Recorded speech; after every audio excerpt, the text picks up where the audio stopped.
नमस्कार मित्रों। ज्योतिष रहस्य चैनल में आप सभी का एक बार फिर से स्वागत है। हमारे इस चैनल में लाल किताब से संबंधित जानकारी प्रदान की जाती है। आज का विषय है चंद्रमा। कैसे देखें कि चंद्रमा हमारी कुंडली में मंदा है। ऐसे तो चंद्रमा खाना नंबर 2 में बैठ गया, अच्छा है। खाना नंबर 4 में अपने खुद के घर में बैठ गया, अच्छा है। उसके घर में उसके मित्र बैठे हैं, अच्छा है। पर बहुत सारी कंडीशन है जिसको देखनी पड़ती है कि चंद्रमा मंदा है कि नहीं, शुभ प्रभाव दे रहा है या नहीं। तो सबसे पहले देखते हैं चंद्रमा क्या है, चंद्रमा की अशियाएं क्या है। चंद्रमा है शिव जी। शिव जी के मस्तक पे रहता है चंद्रमा। चंद्र है हमारी माता, हमारी दादी, हमारी नानी, ये सब चंद्रमा से देखी जाती हैं। चंद्रमा है चांदी, पानी, चावल, मोती, जितनी भी सफ़ेद चीज़ें हैं वो चंद्रमा के साथ आती हैं। चंद्रमा है घोड़ा, घोड़ी, और चंद्रमा है दूध। चंद्रमा है हमारी विद्या और आमदनी। चंद्रमा खराब है, आमदनी अच्छी हो नहीं सकती। इसके लिए खाना नंबर 4 को कहा गया है आमदनी का जरिया। और जो कुंडली वाले के अंदर बुजुर्गों की सेवा करने की जो शक्ति होती है, जो ताकत होती है, वो भी चंद्रमा से ही आती है। जिसका चंद्रमा खराब है, बुजुर्गों की सेवा करना नसीब न होगा, या उसके मन में ही ऐसा होगा कि क्या करने का सेवा करके। और जो हमारे शरीर का बायां हिस्सा है वो भी चंद्रमा से देखा जाता है। दाहिना हिस्सा हम देखते हैं सूर्य से। तो ये है कुछ मुख्य अशियाएं चंद्रमा की। अब देखते हैं कि चंद्रमा खराब कैसे होता है। कुंडली में अगर चंद्रमा हो पहले के घरों में, पहले के घर यानी कि खाना नंबर 1 से लेकर खाना नंबर 6 तक, और बाद के जो घर हैं वो खाना नंबर 7 से लेकर खाना नंबर 12 तक बाद के घर कहलाते हैं।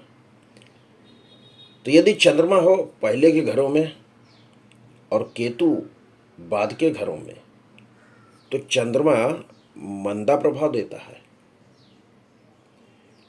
ठीक इसी प्रकार यदि बृहस्पति हो पहले के घरों में और चंद्रमा हो बाद के घरों में, साथ ही साथ इनमें कोई दृष्टि संबंध ना बन रहा हो, तो ये चंद्रमा बहुत ही मंदा असर देता है, जहरीला हो जाता है। बृहस्पति पहले है, चंद्रमा बाद में है, और इनका दृष्टि संबंध बन रहा है, तब तो जहर ना आएगा। लेकिन यदि बृहस्पति पहले के घरों में और चंद्रमा बाद के घरों में, और दोनों में कोई दृष्टि संबंध नहीं बन रहा है, कौन सी, लाल किताब की दृष्टि, तो ये चंद्रमा जहरीला हो जाता है और बहुत ही मंदा असर देता है। ठीक ऐसे ही कि यदि बृहस्पति हो पहले के घरों में और केतु हो बाद के घरों में, तो बृहस्पति अच्छा हो जाता है, मगर चंद्र बर्बाद हो जाता है। चंद्र यानी कि माता, माता को तकलीफ हो जाएगी। ऐसे ही बुध यदि हो पहले के घरों में और चंद्र हो बाद के घरों में, तो पानी में बुध की रेत मिल जाती है और पानी जहरीला हो जाता है। लेकिन यहां पर कंडीशन है कि कुंडली में अगर बुध शुभ है तो ऐसा नहीं होगा। बुध अशुभ हो रहा है तो ही बुध पहले के घरों में और चंद्र बाद के घरों में, और कुंडली में बुध अशुभ है तो बुध का जहर यानी कि रेत पानी में मिल जाएगी। ऐसे ही जब कभी कुंडली में जो है चौथा घर खाली हो, चौथा घर खाली हो, उसमें कोई ग्रह न बैठा हो, तो यहां पर चंद्रमा जो है उत्तम हो जाता है। या कोई एक ही ग्रह बैठा हो, कोई ग्रह ना बैठा हो, खाना नंबर 4 खाली हो, या एक ही ग्रह बैठा हो, तो यहां पर जो है चंद्रमा मंदा नहीं रहता, उत्तम हो जाता है। ठीक इसी प्रकार यदि सूर्य खाना नंबर 1 में ना हो, सूर्य खाना नंबर 1 के बाहर हो कहीं भी, और चंद्र को देख ले, मतलब सूर्य खाना नंबर 1 में ना होकर के कहीं भी हो और चंद्रमा को देख ले, तो ऐसी स्थिति में चंद्रमा की जो आधी उम्र है, आधी उम्र तक चंद्रमा का फल रद्दी होगा। अब चंद्रमा की उम्र क्या है? 24 साल, तो यानी कि 12 वर्ष तक।